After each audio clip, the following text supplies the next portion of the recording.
we are at Sema 2024 at the Las Vegas Convention Center. We're super excited to be back here, day 2.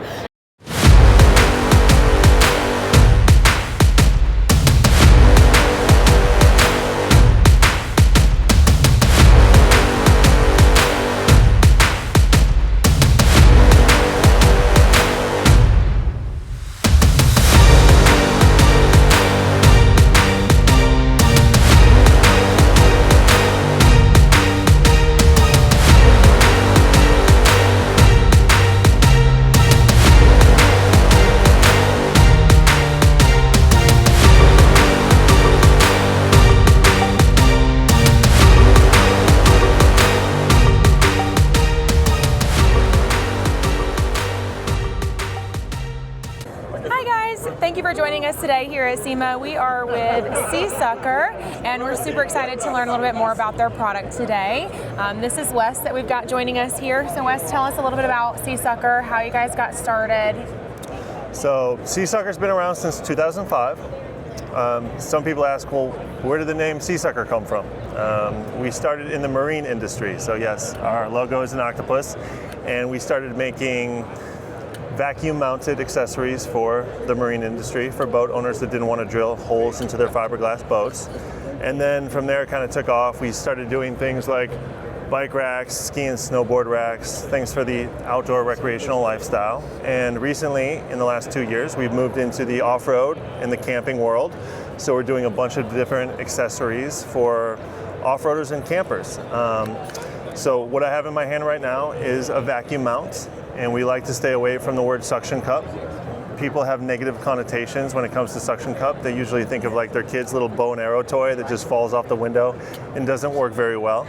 So we refer to this as an industrial vacuum mount because it has an integrated pump that we use to evacuate air from underneath this rubber pad. And that makes it exceptionally strong. As you can imagine, carrying some of these things on the roof of your vehicle when you're going nearly 200 miles an hour, they're crazy strong, and certainly plenty strong enough to carry a big, wonderful, expensive camera. Absolutely. So tell us a little bit about the camping gear that you guys have.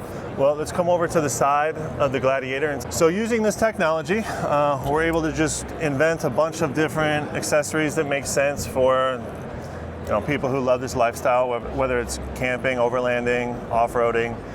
You can see all the different products that we have just on this side of the Gladiator. We have things like, this could be used for laundry, it could be used for garbage. We've got a party barge that people can load up with a bunch of different liquor and drinks to have a party with and a good time. We've got lights on sturdy, rigid flex arms that you can use to throw in any position if you need both hands to work on something. Kitchen table setups that you can use to prep food, cook on, things of that nature. And how much weight can each one hold? Great question. So we have 2 different size cups. One's a 6-inch. This will hold 210 pounds per cup. Okay. Per cup. And then we have a 4.5-inch that'll hold 120 pounds per cup. So real quick, the beautiful thing about this product is, unlike a suction cup, it'll tell you when it's fully mounted. You see this orange indicator band? All I'm gonna do is pump this pump until that indicator band disappears. It doesn't take long at all, just a matter of seconds, it's gone.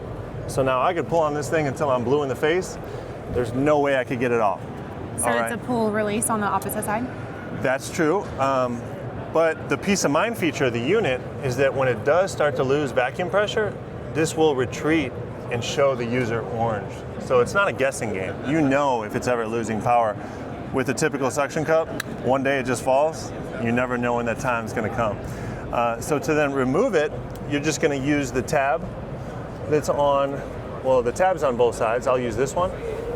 Squeeze the tab, and it doesn't get much easier than that. And it doesn't look to leave a lot of residue behind either. Not at all, not at all. So not only is it easy on, easy off, but you put it where you want, when you want.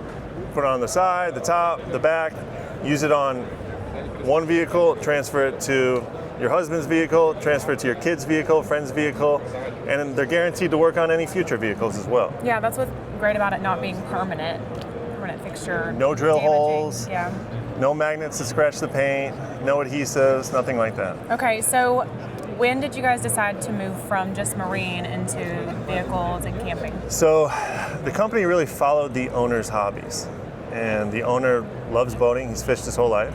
So we started in the marine world. And then he took up competitive cycling. So one day the light bulb went off in the top of his head, and he said, "Oh, gee whiz, I think I could carry my bike with the same thing that I'm using to carry my rods in my boat." And he made his own. He went in the garage, made his own bike rack, tested it out for about 4 months, and said, "Oh shit, I think I got a product here." Does he take his bike out on his Lamborghini? Well, no. I think some of the employees might start asking for raises if he had a Lamborghini at the shop. So I would say this is pretty impressive, though. And if you do have a fast car or something like this, you would not be able to typically carry things like that. Sure, not only that, but people with $250,000 cars certainly don't want to drill into the roof of them. That's right. Right? Or I don't see too many hitches on the back of a Huracan. You don't want to do that either. So really the only option on the market is our product. We have a patent on this, and we're the only ones that are allowed to sell it. Okay. So that's their only option when you see high-end sports cars like this. So we started doing things, obviously, like the next transition was ski and snowboard, and then crossbars to carry things like bicycles, kayaks, canoes, rooftop tents, cargo boxes, things of that nature. And we came to Sema 8 years ago to show the market what we had in our bike racks and our ski racks. And once we got here, we saw all these other rigs. So wow, there's another market that we can get into. And we realized how big the 4x4 market is and the opportunity it presented to us. So we just started going hog wild when it came to camping and 4x4 accessories. Yeah, especially if you're getting into the Jeep life, because I know that's something that a lot of people really love. Sure, when you think about things like light bars, right? Something where you don't have to have a permanent mount, that if you decide, I don't want this here anymore, and you take it off and there's a bunch of rust underneath, there's a hole. Well, not only do you have something that's temporary, but you say, you know what, I want to throw light off the side of the vehicle, or I want to take it to the back. I need light back here. Like I showed you before, it's as easy as 1 second, the mount's off. 10 seconds later, it's in a completely different location that you needed it. Is there anything new coming out this year that can be expected? Ooh, this is a great question. There is. So we're working on a few more Starlink mounts. The demand for Starlink, the amount of requests has been through the roof. Elon's got a lot of different models out there, so we're trying to keep pace with that. There's a Starlink Mini that everyone's asking about that should be available here in the next few months. And we're working on a bike rack that doesn't require the owner to remove the front wheel. So that's always been a big consideration. I don't want to remove the front wheel. Can you give us an option where I can just throw the bike on there and not have to carry around an Allen key in my pocket and take off the front wheel? So those are two things we're working on right now that you can look forward to seeing, hopefully by the end of the year. That's so exciting. Yeah. So Wes, tell us, where can our viewers follow you guys? Well, you can follow us on Instagram. Follow us certainly there. We love that. TikTok. But anyone interested in purchasing the product or checking it out for themselves, please visit us at seasucker.com. Awesome. Wes, thank you for your time. You're welcome. It's a pleasure. Thank you. Thank you for joining us, and stay tuned for some other booths.